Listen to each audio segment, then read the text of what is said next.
Setelah ketemu dengan Lulu, Apa? cita-citanya menikah sama kamu.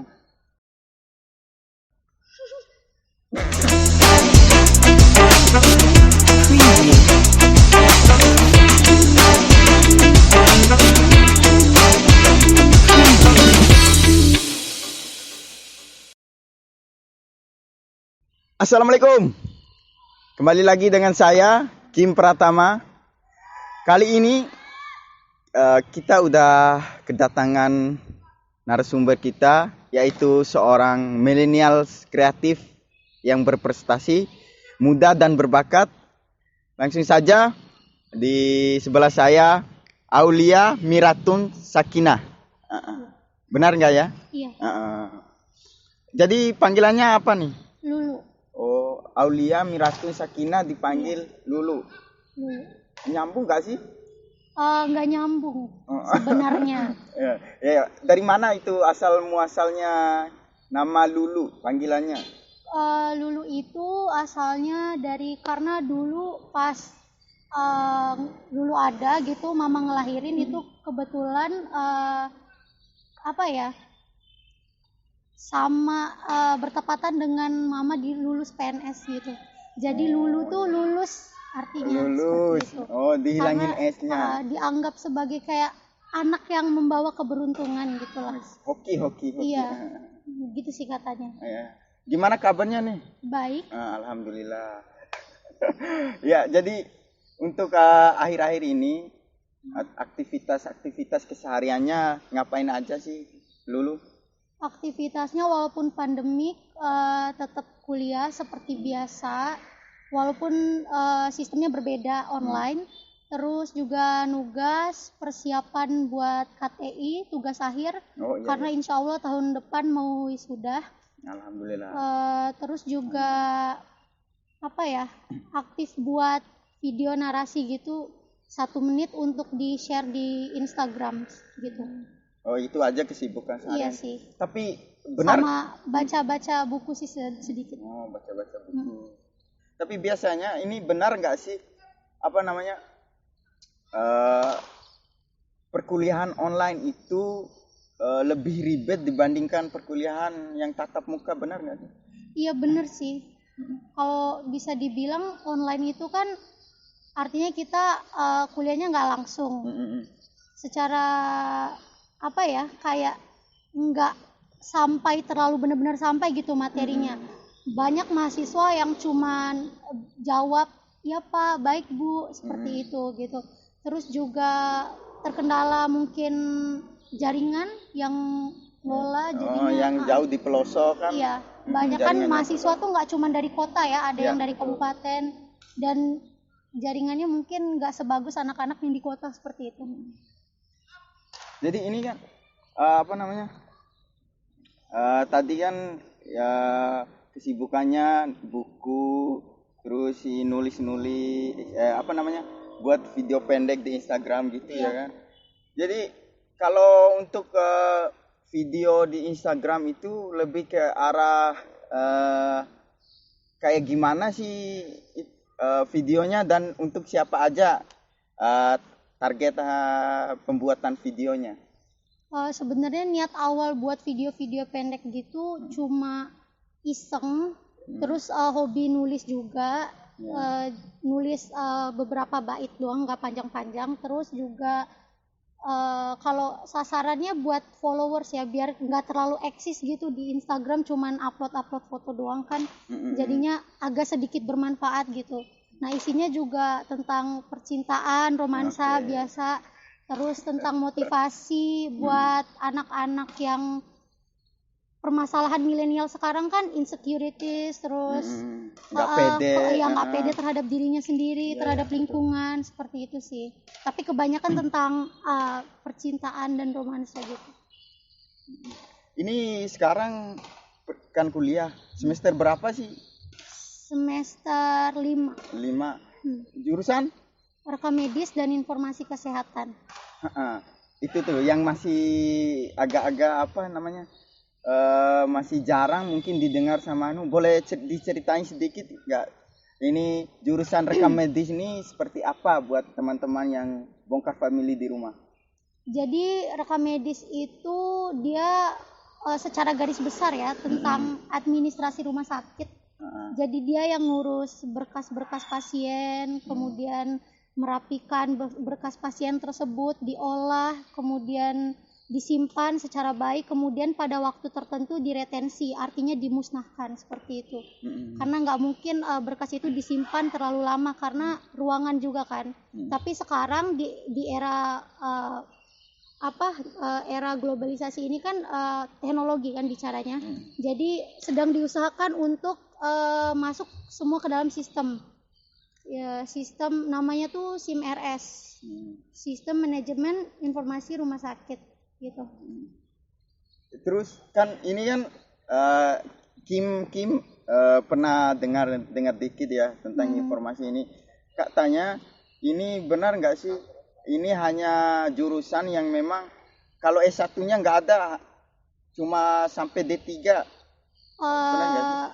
Ada sih sebenarnya S1-nya, ada D4, S1, tapi mungkin karena jurusannya juga masih jarang untuk awam, mungkin banyak yang kurang berminat gitu untuk masuk, padahal sebenarnya bagus sih jurusannya, prospeknya juga besar, cuman kurang terkenal aja gitu, kurang lumrah gitu di kalangan luas. Awam. Iya. Ya, berbicara soal passion nih, Lulu sendiri tipikal orang yang percaya nggak sih sama passion?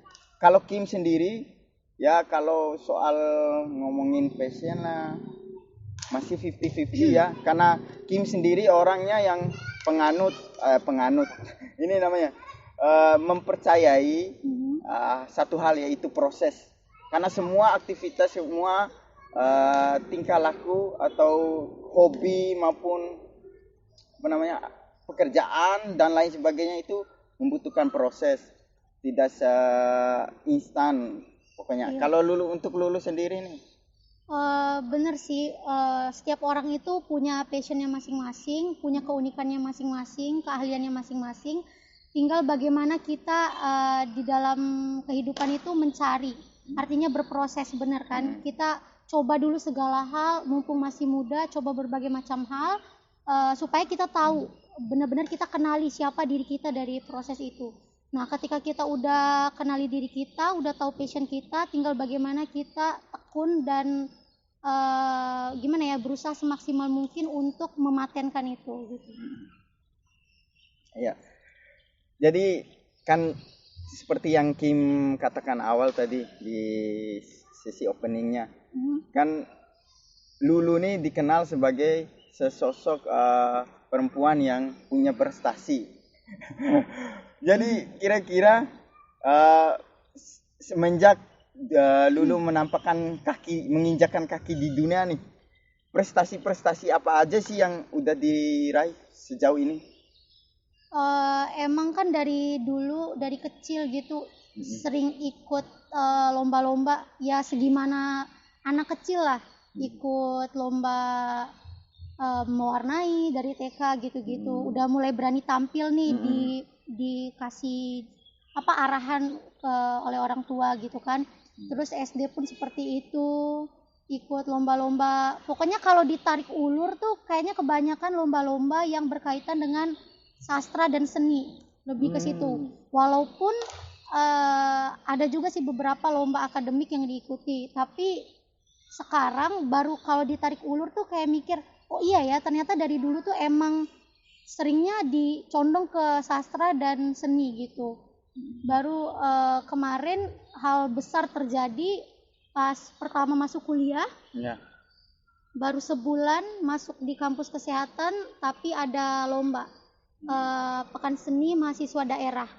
Dan itu alhamdulillah dapat juara 1 dan mewakili NTB untuk lanjut ke nasional, ikut Eksiminas, Pekan Seni Mahasiswa Nasional. Dan yang untuk tingkatan nasional itu Lulu dapat juara berapa? Alhamdulillah dapat juara 3. Oh, dari 3. Juri sama jurinya siapa aja?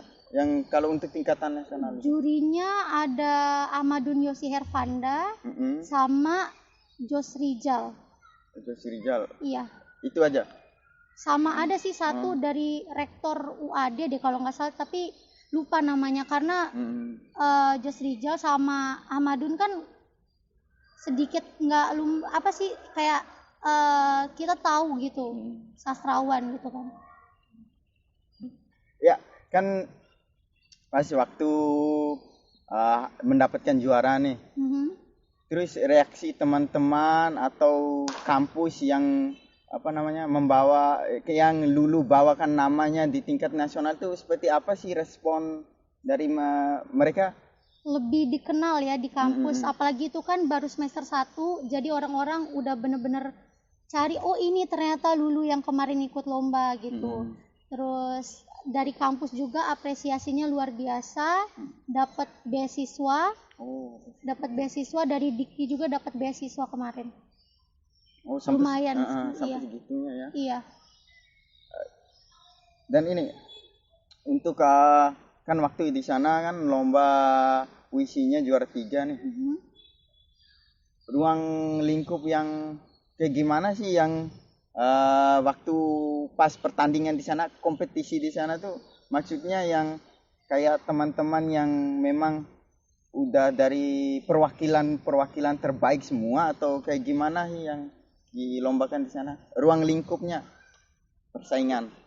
Kalau bicara tentang persaingan pasti ketat banget, soalnya itu kan bicaranya nasional, artinya semua provinsi yang ada di Indonesia itu ikut, dan setahu saya yang ikut di nasional itu udah benar-benar disaring dari daerah. Contohnya kan setiap daerah itu mengadakan Peksimida, Pekan Seni Mahasiswa Daerah, di mana setiap mahasiswa yang ada di daerah tersebut, di provinsi tersebut, itu udah diseleksi sedemikian rupa supaya gimana ya, untuk bisa ikut ke nasional gitu loh. Jadi nggak sembarang orang bisa ikut sih, benar-benar diseleksi sampai benar-benar temukan yang terbaik untuk mewakili provinsi masing-masing, seperti itu. Ya, kalau untuk asal muasalnya Lulu sampai bisa ke tahap seperti sekarang nih, lebih menyukai puisi, terus alhamdulillah juga kan mendapat juara 3 nasional. Asal muasalnya ini kayaknya saya suka nih sama puisi. Awal mulanya dari mana sih kecintaannya Lulu terhadap puisi ini? Itu ya tadi, dari dulu kan dari kecil udah berani tampil gitu kan, tapi masih bingung gitu loh, saya mau kemana, sukanya di mana. Pas SMA kebetulan ada lomba gitu tentang puisi, musikalisasi puisi. Nah, mulai dari situ jadi kepikiran gitu, seru juga ya ternyata ikut lombanya, kayak seperti nggak ada beban gitu loh. Beda ketika waktu ikut lomba olimpiade atau lain sebagainya, kita benar-benar harus belajar mati-matian, merasa terbebani seperti itu. Kalau pas ikut lomba yang berkaitan dengan sastra dan puisi kok enjoy gitu, seperti nggak ada beban, dan senengnya juga dapat juara, jadi termotivasi gitu kan, lebih termotivasi. Iya. Lagi. Ya, untuk kan kalau berbicara tentang kompetisi gini kan, ada sosok-sosok yang memang dibalik pencapaian atau kesuksesan seseorang itu ada kan sosok penyemangat, sosok yang support habis-habisan untuk karir seseorang. Terus untuk Lulu sendiri nih, yang menyupport atau yang menjadi inspirasi kecintaannya bermusik ini nih apa sih? Siapa gitu sosoknya? Kalau yang support pastinya keluarga ya, benar-benar disupport, benar-benar difasilitasi seperti itu, dikasih masukan juga. Terus dari lingkungan, waktu itu pas SMA ketemu sama orang-orang yang benar-benar mungkin membuka pikiran gitu loh. Akhirnya ikut puisi ya, yang support itu keluarga, kemudian teman-teman, guru-guru juga pas SMA benar-benar dikasih diajarin gitu loh, bagaimana berpuisi yang baik dan benar, seperti itu sih. Terus kan kalau kita berbicara puisi ini tentu tidak terluput dari referensi-referensi mungkin yang kita baca atau yang kita nonton. Iya. Kalau untuk Lulu sendiri, bacaan-bacaan seperti apa sih sehingga menghasilkan puisi-puisi yang indah dan bisa dapat juara lah puisinya? Sebenarnya passionnya Lulu itu nggak bener-bener nulis ya, tapi lebih ke pementasan tampilnya gitu. Tapi secara nggak langsung juga ikut ketular gitu, suka kadang-kadang melo sendiri, nulis-nulis. Kemudian kalau referensi biasanya baca-baca buku random, tapi paling suka sama Firsa Besari. Firsa. Bener-bener basic sih kalau bisa dibilang, itu standar lah, standarnya anak-anak muda sekarang gitu. Sukanya Firsa Besari, tapi emang kadang-kadang baca juga sih buku-buku yang lain, tergantung mood aja gitu. Pernah baca buku-buku kiri gitu nggak? Perlawanan atau lainnya? Pernah? Buku kiri ya? Nggak pernah. ya skip aja. Terus untuk tontonannya?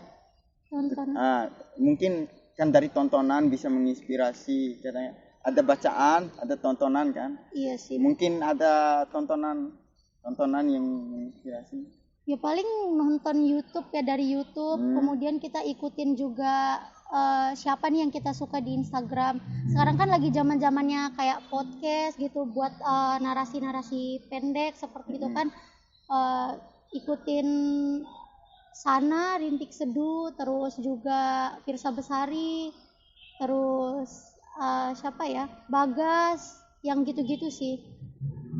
Cukup menginspirasi, cukup jadi bahan buat nulis juga dari apa yang mereka nulis gitu.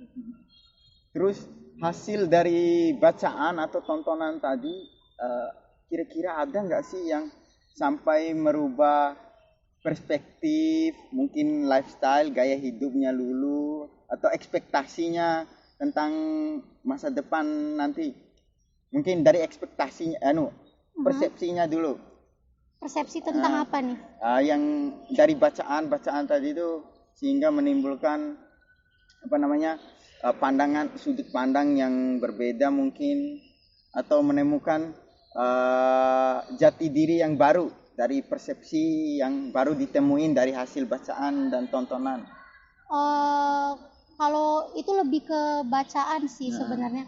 Kemarin kebetulan baru selesai baca bukunya Nawal El Sadawi, yang judulnya Perempuan di Titik Nol. Itu benar-benar cukup mind blowing, artinya kayak membuka pikiran kita, karena ternyata di sekitar kita nih masih banyak budaya-budaya yang menganggap perempuan itu di bawah laki-laki, perempuan itu tidak bisa lebih berdikari dibanding laki-laki gitu. Mau itu dari ruang lingkup keluarga pun masih ada secara nggak langsung, secara kita nggak sadari. Contoh-contoh kecil banyak sih dari keluarga, misalnya yang dibaca di buku itu, waktu ada anak laki-laki yang meninggal, si ayah akan memukul ibu, tapi dan pergi makan gitu. Dan waktu ada anak perempuan yang meninggal, ya ayahnya biasa aja gitu, makan dan tidur. Kemudian anak-anak nggak boleh makan sebelum ayahnya makan, seperti itu. Sebenarnya hal-hal yang simple, tapi itu mendasar sih sebenarnya. Lebih ke arah mendiskriminasi. Iya, diskriminasi wanita gitu. Itu sih. Tapi buku itu jangan sampai dijadikan alasan untuk membenci kaum laki-laki ya. Bagaimana caranya kita bisa hidup berdampingan tanpa tanpa adanya diskriminasi gitu loh antara gender, seperti itu. Itu dengar tuh. Boleh minum dulu nggak sih? Minum silakan. Ya. Kalau ini sambil tanya aja ya. Untuk ini kan biasanya untuk pinter kayak gini nih, makanannya apa sih? Kan kalau itu waktu kecil ya, Kim masih ingat itu pernah lembar baca ayat Iqra tuh kita makan gitu. Sampai pernah gitu? Pernah makan. Ada juga yang dibakar, terus abunya itu ditabur di air lalu diminum. kayak seperti itu? Pernah. Kalau Lulu juga pernah nggak sih? Enggak pernah. Enggak. Enggak pernah. Itu baru pertama kali dengar kayak gitu bisa. Emang bisa bikin pintar? Bisa. Hasilnya sih nggak ngaruh juga. Oke. Ini karena untuk awal cita-cita Lulu sejak dari kecil tuh apa sih yang cita-citanya? Kalau bicara cita-cita yang benar-benar cita-cita itu pas SMA deh kayaknya, benar-benar baru sadar, baru benar-benar menemukan diri sendiri. Pengen masuk sastra atau enggak psikologi gitu, karena seru aja kita bisa tahu orang gitu, benar-benar kita tahu pribadi orang kayak gimana segala macem. Terus sastra juga karena sering ikut lomba mengenai sastra gitu, puisi segala macam, jadi termotivasi gimana nggak ya kalau bagus nggak ya kalau misalnya saya masuk sastra gitu. Tapi orang tua nggak kasih lampu hijau, akhirnya disuruh masuk kesehatan dengan catatan mau masuk kesehatan asal passion saya didukung, dan kebukti sih walaupun masuk kesehatan, kampus kesehatan, tapi tetap didukung untuk tetap berkarya di bidang seni. Tetap di bidang seni, Iya. sastra kayak gitu. Iya. Tapi dari kecil cita-cita kecilnya kan mungkin jadi dokter, guru, Iya, itu basic banget. polwan. Semua anak pengen jadi dokter, Kalau Lulu, polwan, guru, pasti semua tuh cita-cita semua umat. Lulu sendiri waktu kecilnya di antara pilihan-pilihan tadi jadi apa? Berubah-ubah sih. Kayak kelas 1 teman-teman jadi dokter, pengen juga jadi dokter. Terus SMP teman-teman mau jadi polisi, pengen juga jadi polwan, seperti itu. Terus ada yang bilang jadi guru itu enak loh. Iya, kepikiran lagi nih pengen jadi guru. Kayaknya enak jadi guru. Iya gitu. Biasalah kayak lumrah gitu anak-anak yang masih mencari-cari gitu siapa saya gitu. Kayaknya semua remaja mengalaminya deh. Dan kalau untuk Kim sekarang ini baru tersadar sih cita-citanya. Apa? Setelah ketemu dengan Lulu, Apa? cita-citanya menikah sama kamu. Iya, bagus. Amin. Ya, Amin. diaminin aja. Ya, ini itu mengenai cita-cita nih. Terus keinginan serta harapannya ke depan nanti, mungkin di bidang untuk karirnya, untuk perkuliahannya, ada nggak planning ke depannya nanti? Kalau planningnya mungkin kalau berkarir tetap di bidang kesehatan ya, karena mungkin sayang gitu. Kita udah kuliah, udah waktunya habis di situ, biaya juga segala macem, dan kelihatannya juga prospek kerjanya bagus. Tapi kalau bisa juga tetap di bidang seni ini nggak mati gitu, istilahnya tetap jalan dua-duanya, sedikit maruk tapi pengennya sih kayak gitu. Kalau harapan untuk waktu yang dekat cepet-cepet wisuda Ya. ya. Amin. Ya, terus kalau bisa lanjutin lagi studinya ke jenjang yang lebih bagus lagi gitu. Ya. Oke, ini untuk yang terakhir nih, pesan-pesan buat para milenial semua yang mungkin nonton video ini, ada nggak pesan-pesan untuk mereka yang mungkin masih insecure, terus nggak pede dan lain sebagainya terkait dengan individunya mereka masing-masing tuh? Pesannya buat para millennials sekarang, khususnya mungkin di Bima, masa muda itu datang cuma satu kali, dan itu berlaku bagi setiap orang. Jadi jangan pernah ada pemikiran seperti ini, udah terlalu klise nih, kayak nakal dulu baru sukses gitu. Karena gimana ya, mungkin di beberapa orang itu tuh berlaku gitu, tapi gimana seandainya hal itu nggak berlaku di kamu gitu kan. Jadi masa muda itu dipergunakan untuk berkarya, menemukan diri kamu sendiri, kenali dulu diri kamu sendiri gitu loh. Supaya gimana ya, ketika kamu mengenali diri kamu sendiri, kamu maunya apa gitu, kamu bisanya apa. Jadi kamu nggak membuang-buang waktu kamu untuk hal-hal yang nggak penting sih, seperti itu. Sama ya, jangan pernah takut untuk tampil, untuk mencoba hal-hal baru. Karena dari situ kalau kamu masih bingung, dari situ kamu itu prosesnya gitu. Kita Ya, bisa kita bisa menemukan kita bisanya di situ gitu. Karena kebanyakan kita sekarang bingung kita sukanya apa, jadinya nggak jelas. Seperti itu sih. Dan jangan takut untuk unik, untuk berbeda dari yang lainnya, karena manusia itu unik karena dia berbeda gitu. Iya. Dari Gitu sih. perbedaan yang bisa menyatukan. Iya. Seperti itu. Baik, terima kasih buat kehadirannya, kesempatan waktunya lu. Mungkin sukses selalu buat kuliahnya, semoga sukses buat karirnya. Ya overall semuanya semoga sukses lah. Amin. Ya terima kasih. Ini nama Instagramnya boleh nggak ditahu sama? Aulia Miratun Sakinah. Tanpa Langsung. spasi. Aulia Miratus Sakinah langsung ya, nanti ada di deskripsi ya. Di video. Mungkin sekian dulu video kali ini. Lebih dan kurangnya kami berdua mohon maaf. Kami berdua lebih dan kurangnya mohon maaf. Wassalamualaikum warahmatullahi wabarakatuh. What Nepal. 把牙，的露露是，提他的啥呀？对我的呀，info提了马上了。